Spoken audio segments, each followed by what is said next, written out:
Halo semua, kembali lagi bersama saya Ronald dan hari ini saya akan membahas film yang berjudul American Dream in China yang dirilis pada tahun 2013. Terinspirasi dari kisah nyata yang inspiratif, menceritakan tentang perjuangan seorang pemuda lulusan SMP yang ingin terbebas dari kemiskinan dan juga pemikiran dari keluarganya, terutama ayahnya yang hanya menganggap bisnis dan orang kaya hanyalah orang jahat, sehingga menjadikannya motivasi untuk mendobrak batasan pada dirinya sendiri. Perjuangan penuh lika-liku ia jalani sampai akhirnya ia pun bertemu dengan yang namanya kesuksesan.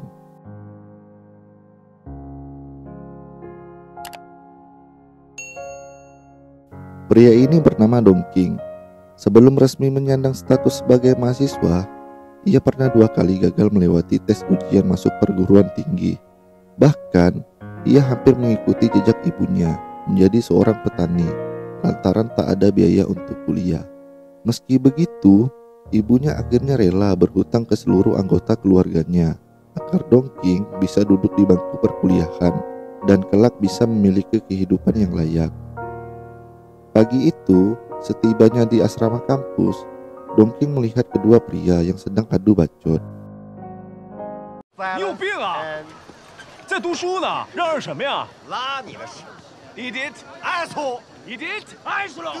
Cool! 对不起。 Kedua bocah itu buru-buru menghampiri Dong Qing.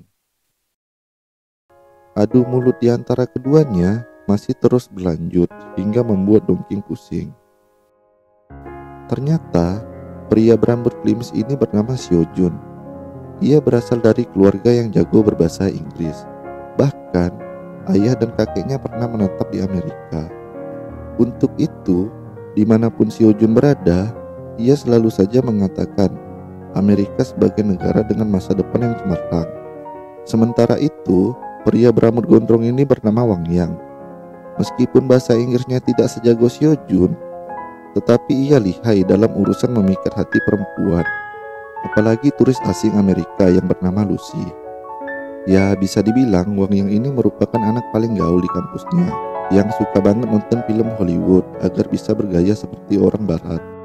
Melihat betapa kerennya bahasa Inggris Wang Yang dan Xiao Jun, Dong Qing pun seketika tertarik untuk belajar bahasa Inggris.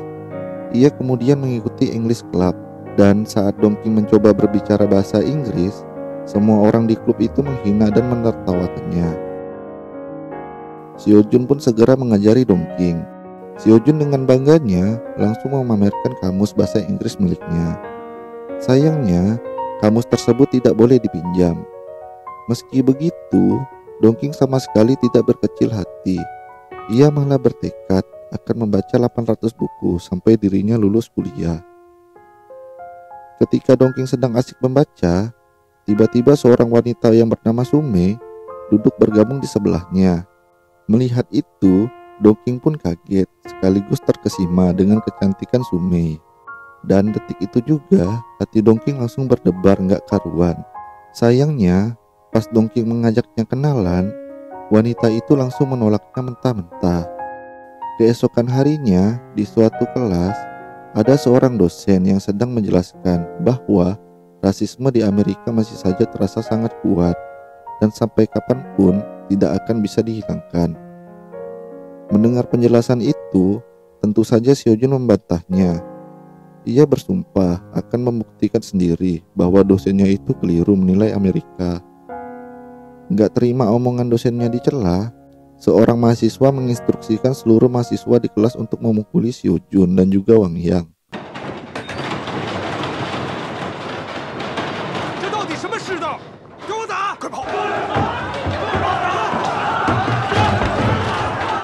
Atas kejadian itu, hubungan Xiao Jun, Wang Yang, dan juga Dong Qing menjadi semakin solid, seperti 3 serangkai. Xiao Jun dan Wang Yang pun tidak segan-segan membantu Dong Qing untuk menyatakan perasaannya pada Sume.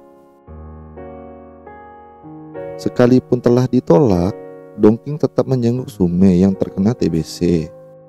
Saking cintanya dengan Sume, Dong Qing sampai rela tertular TBC. Melihat pengorbanan Dong Qing, hati Sume pun akhirnya tersentuh. Dan mulai saat itu, Mereka berdua pun resmi berpacaran. Beberapa hari kemudian, Wang Yang akhirnya menjenguk Dongqing yang tertular TBC, sedangkan Xiao Jun berhalangan hadir lantaran ia sibuk dengan persiapan tes TOEFL-nya. Sebagai gantinya, Xiao Jun pun meminjamkan kamus bahasa Inggrisnya. Waktu itu, Dongqing gak sengaja menemukan sebuah kertas yang bertuliskan, "Suatu hari nanti, kamu pasti bisa membuatku cemburu." Dan ternyata, tulisan di surat itu menjadi kenyataan setelah mereka lulus kuliah, di mana visa Dongqing ke Amerika selalu ditolak, dikarenakan bahasa Inggris Dongqing yang masih terdengar jelek, meskipun dirinya telah berhasil membaca 800 buku. Sementara visa Xiao Jun langsung diterima tanpa kendala apapun. Keesokan harinya, saat berada di bandara, Dongqing bersumpah bahwa suatu hari nanti dirinya pasti bisa bikin Xiao Jun cemburu dengan kehidupannya. Sambil tersenyum, Xiao Jun pun berkata kalau itu tidaklah mungkin terjadi karena ia akan menetap selamanya di Amerika. Tidak peduli dengan omongan itu, Dongqing langsung menarik Xiao Jun dan Wang Yang ke pelukannya. Setelah itu, Xiao Jun pun beranjak pergi. Meski tetap stay cool, nyatanya Xiao Jun tetap meneteskan air matanya.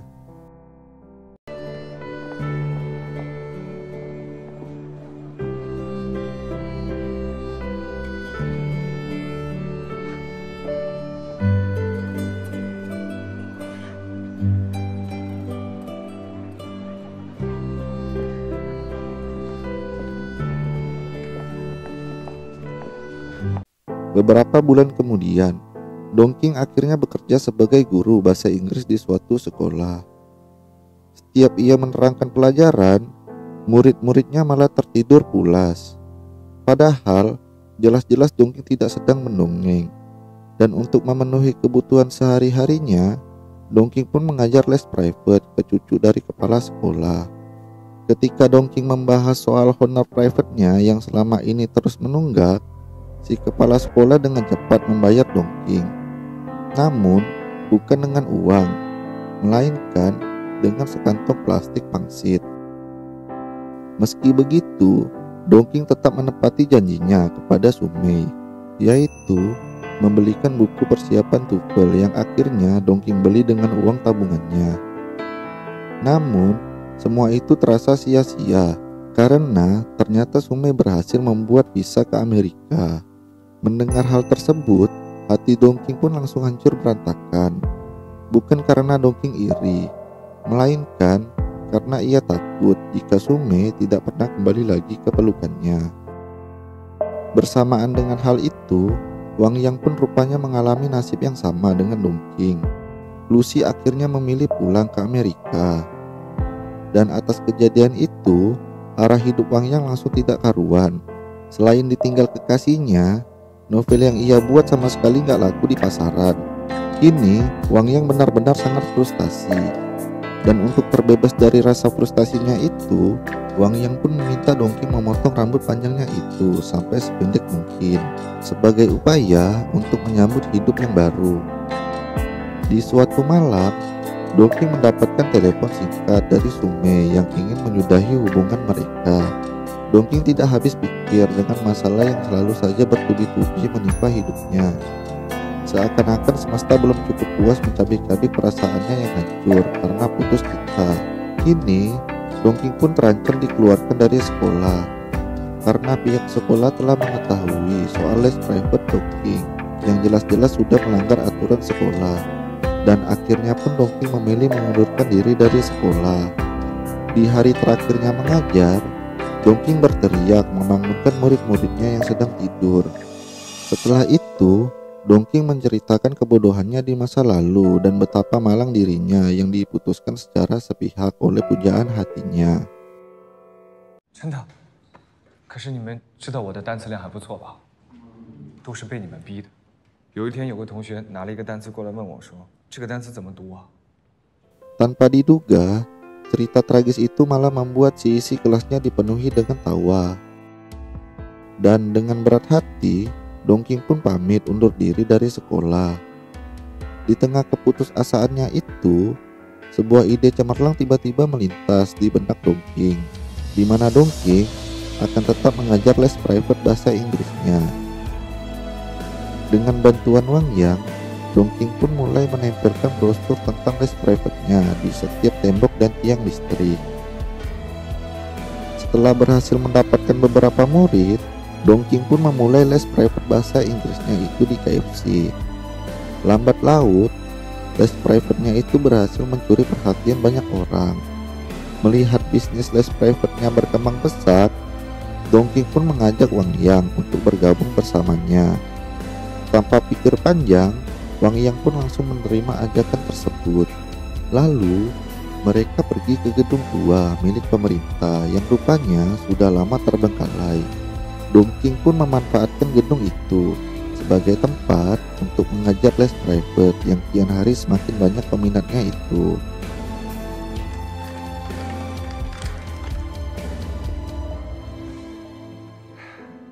同学们，这个学英语呢，就像是学鸟叫。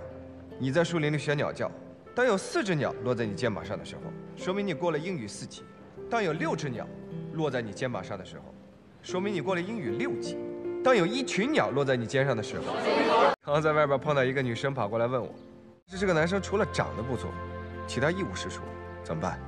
我跟他说，不过男生看女生，如果只看长相，那是审美。 Aesthetics. Kini, Dongking dan Wang Yang berhasil mengumpulkan banyak pundi-pundi uang.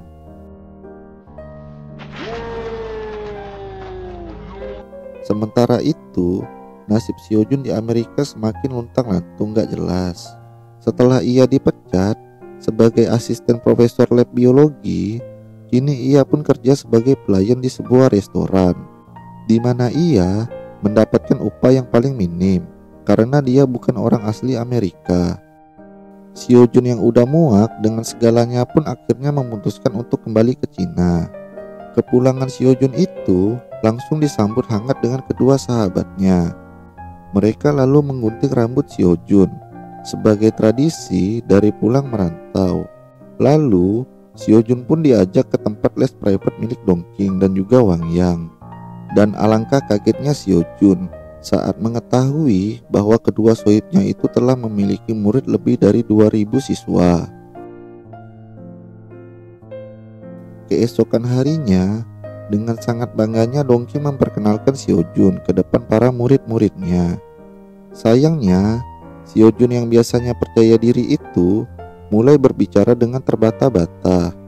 Terlintas bayangan buruk selama di Amerika yang menghantui Xiaojun hingga membuatnya buru-buru kabur ke belakang panggung. Dengan sigapnya, Dongking mengatakan bahwa Xiaojun masihlah jet lag, makanya ia sedikit ngeblank. Setelah dirinya tenang, Xiaojun menemui Dongking dan juga Wang Yang. Xiaojun berpikir bahwa dirinya tidaklah cocok menjadi seorang pembicara.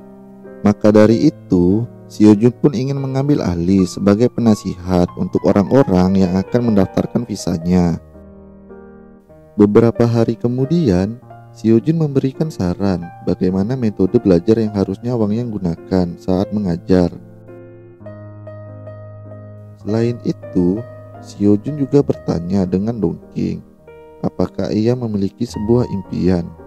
Mendengar pertanyaan barusan, Dongking pun langsung terdiam. Dongking lantas menjawab pertanyaan tersebut saat dirinya sedang berpidato di depan ribuan muridnya. Jadi, selama ini ternyata Dongking sama sekali tidak memiliki impian. Yang ia tahu, hidup hanya sering mempertemukan dirinya dengan kegagalan dan juga kegagalan. Pada akhirnya, dari kegagalan itulah Dongking jadi mengerti bahwa kemenangan hanya bisa didapatkan setelah beberapa kali mengalami kegagalan. Lagi pula, gagal itu merupakan hal yang wajar yang seharusnya tidak perlu ditakutkan sama sekali. Setelah menyelesaikan pidatonya itu, tiba-tiba polisi datang dan membawa ketiga orang itu ke kantor polisi atas tuduhan penyalahgunaan gedung secara ilegal. Dan sebagai hukumannya, lembaga kursus bahasa Inggris mereka ditutup paksa oleh pihak pengadilan. Tidak terima dengan pernyataan tersebut, Xiaojun langsung ngegas dan bilang bahwa mereka semua sudah berusaha mengurus surat perizinannya.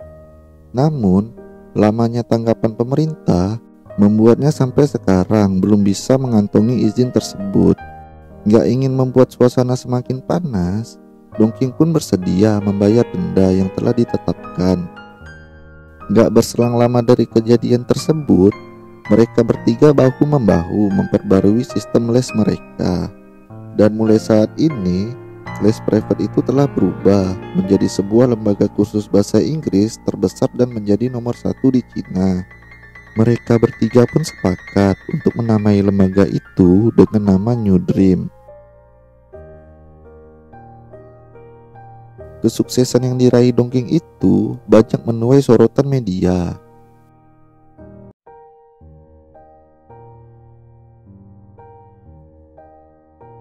Lalu, tibalah hari di mana Xiaojun ingin membahas tentang pembagian saham di antara mereka bertiga. Dengan cepatnya, Dongking menyuruh Xiaojun agar lebih bersabar. Bagaimanapun juga, Dongking sudah membaginya secara merata. Di tengah obrolannya itu, Wang Yang memberitahu bahwa lembaga kursus mereka dituntut oleh ESS yang merupakan pusat pendidikan di Amerika atas penggunaan materi TOEFL tanpa izin. Untuk membereskan masalah itu, Xiaojun langsung pergi ke Amerika. Namun, sesampainya di sana, Xiaojun sama sekali tidak menemukan titik terangnya. Ketika sedang berjalan, tiba-tiba Xiaojun mendapatkan sebuah ide. Dan tanpa basa-basi, Xiaojun pun menyampaikan idenya bahwa ia ingin Dongking mendaftarkan lembaga kursusnya ke pasar saham Amerika agar bisa go public. Mendengar itu, tentu saja Dongking menolaknya. No. Dongking pun lalu curhat ke Wang Yang tentang ide Xiaojun itu. Bagi Dongking, Xiaojun malah makin kemana-mana dan seolah-olah Dongking harus selalu tunduk kepada omongannya. Padahal udah jelas-jelas bahwa Dongking lah yang membangun lembaga kursus itu dari nol. Di tengah rapat mengenai pembagian saham, Dongking dan Xiaojun kembali terlibat dalam perselisihan. 我是问为什么我的股份变少了？我的也少了，我增发了30%的股份，一部分发放给这些老员工，另外一部分作为我们的期权指示。但是你跟王阳仍然是除了我之外最大的股东。那合着就是我是最后一个知道？为什么？这是我经过慎重考虑后决定。你这么做是不是为了阻止我的胜利？停了，现在已经停了。你现在用利益集结了在座所有的人，未来我提的任何计划，你们都可以否定。现在，这是制度。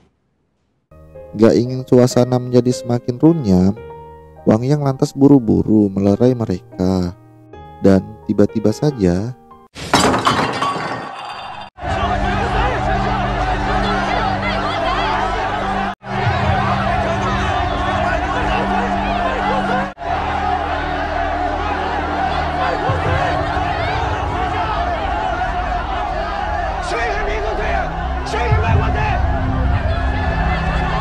setelah kondisi kembali normal, Dongking pun mengadakan rapat lagi.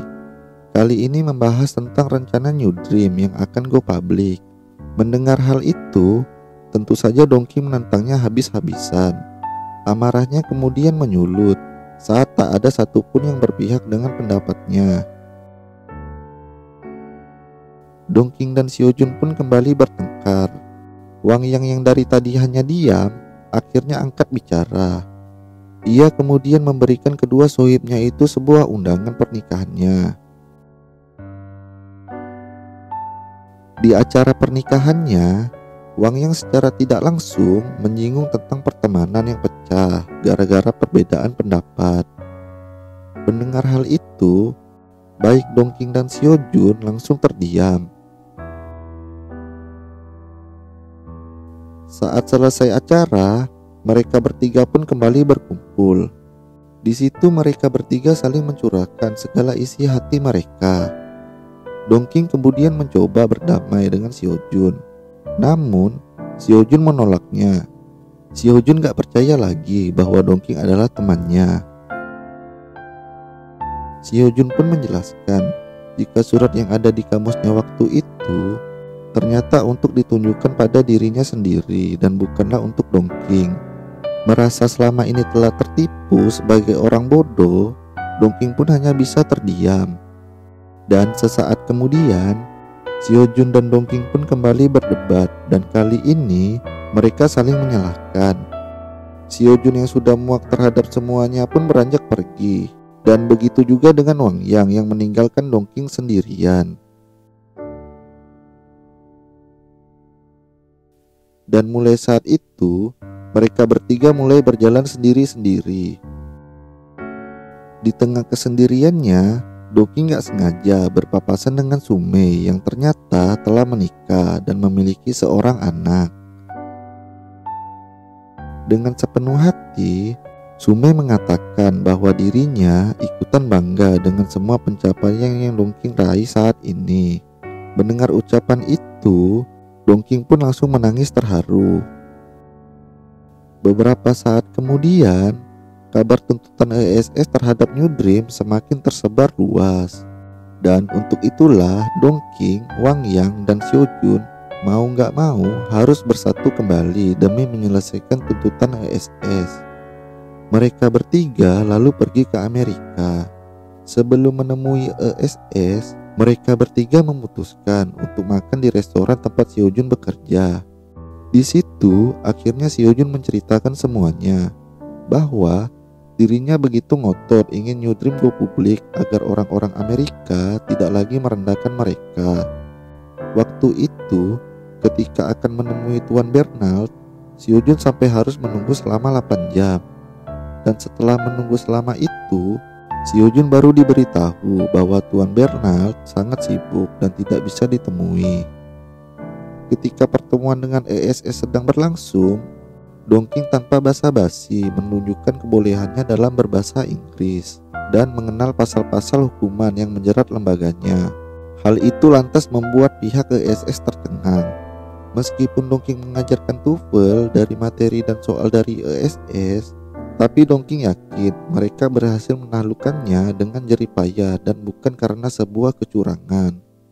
Lalu Dongking menambahkan kalau mulai detik ini ia memutuskan bahwa ia akan mendaftarkan New Dream ke pasar saham Amerika.